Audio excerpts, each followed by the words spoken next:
مردم سمرخان اکای مامور جان تیم مبارک باشه، زنده باشین.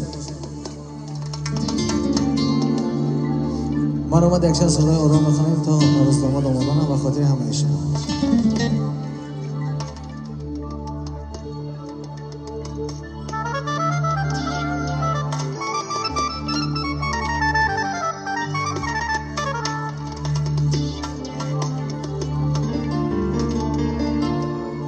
باز آمدی ای جان من، جان را فدا ای جان تو، جانی منو صد غم چو من، قربان تو قربان تو.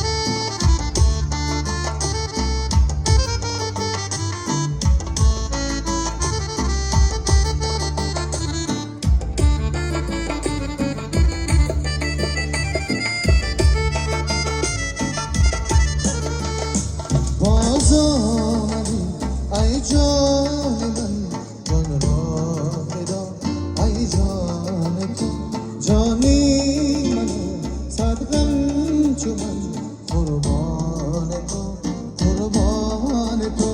باز آمدی ای جان من، جان را فدا ای جان تو، جانی منو صد غم چو من، قربان تو قربان تو.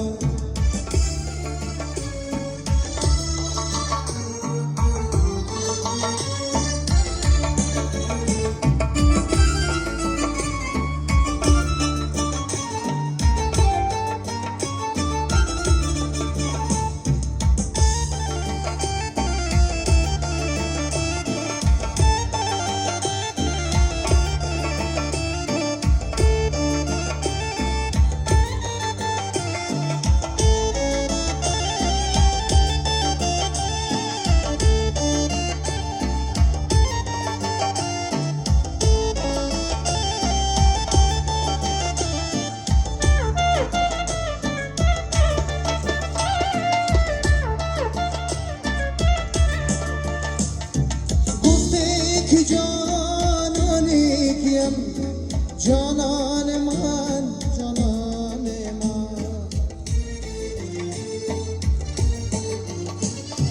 گفته که جانانی کیم، جانان من جانان من. گفتی که در زندگی در بندگی حیرانی تو، باز آمدی ای جان من، جان را فدا ای جان تو، جانی منو صد غم چو من، قربان تو قربان تو.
کتی